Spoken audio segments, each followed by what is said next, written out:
Hey, hi, hello, voices. Welcome back to Vaughn's Voice Views with another view you can use. Don't forget, like, comment, and subscribe, and make some noise down below.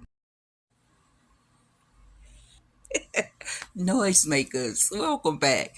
Listen, why y'all ain't wake y'all auntie up and say Bethany and them still over here cutting up?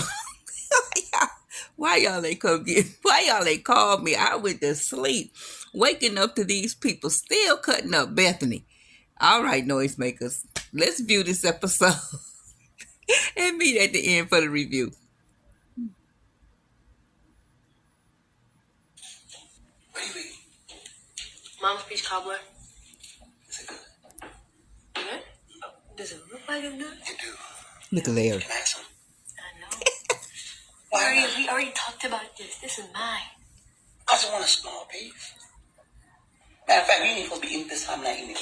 I'm savoring the flavor, so when I get home from school, I can taste it all over again. Okay. Well, I'll tell you what, why don't you put it away, and you have it when you get out of school tomorrow. All right. So it's time for bed anyway. Just go ahead and have it. Let's go. Brooke ain't going for that lie. It's a little too sweet for me anyways. All right, good night, Dad. You got your bedtime soon, too. Huh? Your bedtime soon, too. Okay.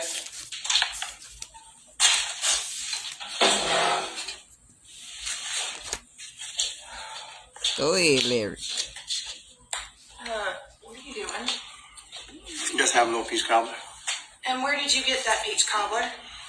The same place I got the place from. Are you kidding me, Larry? No. From Shara? Yeah. Well, Didn't we have this conversation earlier? she made it for Brooke. Brooke was eating it. I told her I wanted some. I just wanted to try it. So now you're eating your daughter's peach cobbler after you fussed at me for throwing her food away. No, that's the difference. You threw away good food. I'm eating good But food. you know what's not different? What? The fact that you're eating Shara's food and you're being an inconsiderate husband. I'm eating my daughter's food.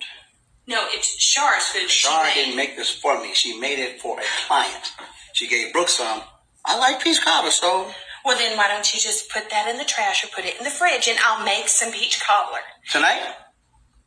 Larry, looks like you've had plenty. Well, Brooke ate some of this. I'm just tasting it. We're on a health kick. Looks like you've already had plenty. Well, look, okay. Let's be honest. You're on a health kick. I said I would help you. Be careful. No, I'm being careful. You said, would I help you on your health kick? I said yes. But I'm fine. I just And want you some think peach this cobbler. is helping? You think this is helping? Eating right before we go to bed, you're eating some peach cobbler from your ex-wife, who we've already had a little frustration over earlier. Please do not. Please do Why? not. Larry, please. I'm asking you, do not eat another bite of that. Or what? I'm asking. I'm saying I See, want some. you're being No, inconsiderate. you're being controlling.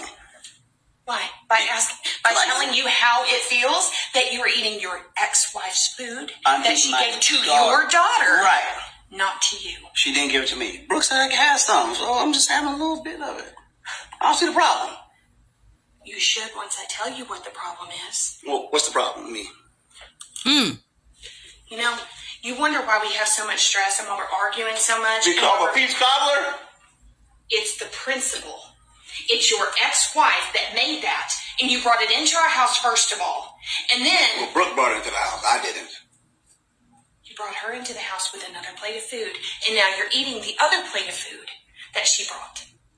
Okay?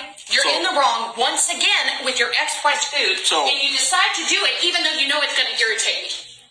I already had I'm not eating peach cobbler to irritate you. I just want some peach cobbler. You constantly try and irritate me, Larry. Constantly. Inconsiderate. You know, somebody gets upset about peach cobbler. Go, Larry. Eat that peach cobbler. You know, this is so disheartening that this is continuing with this behavior with Bethany. And this is a lot of the issues me personally I have with the skits. No resolve. It's like a lot of times there's no resolve. And we understand that people just live their life in chaos. But not everybody does. Not everybody lives that way. Because it's some people, that's just their thing. They, you know, you hear the neighbors fussing and cussing. And then, but if you try to step in, they'll turn on you. People live like that. People live like that, but not everybody. Not everybody. And I think this is I had one of the my loyal noise makers had to say, I just can't take this no more, Miss Yvonne. I can't. She said, Auntie Yvonne, I love you, but Country Wayne just not for me anymore. I said, I understand. She said she had to let it go, like all across the board. I said, okay, cool. I understand. You know, that's I always say, don't ingest what you can't digest. Don't eat what you know you can't chew. And but they crazy. It's really tickling. It get to a point with me with when it's stuff like this. It just makes me laugh. It really does. It's disheartening, but it makes me laugh because it could actually be someone out there. It's people out there that live like this. They whole, and it don't even need to be a backstory. That's just who they are. You know, a lot of times we try to justify, well, what happened to them when we were little? Nothing. This girl was born with a silver spoon in her mouth. She ain't the only fat person in the world. I'ma just call it what it is. I remember the episode where in the when she was at the building where Chase and them was at, and this she was going in on this lady daughter, a black lady's daughter, and the black lady like read her the filth. Like tell her, she say, "Oh, I always get that. Ever since I was little, they called me fat. Okay, do something about that fat. If you was that size when Larry got you, girl, you in there." I'm just rambling right now, y'all. But my point I'm making is, it's not always trauma from childhood. People, that's just their character. That's just their personality. They just like being mean. That's just really the truth. They like being mean. So we can't always justify why people act the way they act and related to childhood trauma. This girl treat her whole family like that. It's always that one. Oh, I'm the house. I'm the black sheep. I'm the this. Now some of them you can't justify. You can tell, but with Bethany, she don't even know when to shut her mouth. That's because she ain't got knocked in it yet. And I'm not saying by Larry. For some reason, somewhere, your parents let you do and talk the way, because she probably growing up, oh, this our little princess, this our little this. She was spoiled. That's probably the backstory. Got everything she want. You ain't even have to go to school, and you rich, and now you in the family business. You ain't have to really do nothing. You ain't have to work hard, Bethany. And you think you can have your way. And she's having her way. Literally, she is, for real, for real. All right, noisemakers, what y'all got? Appreciate y'all. Thank you so much for your support.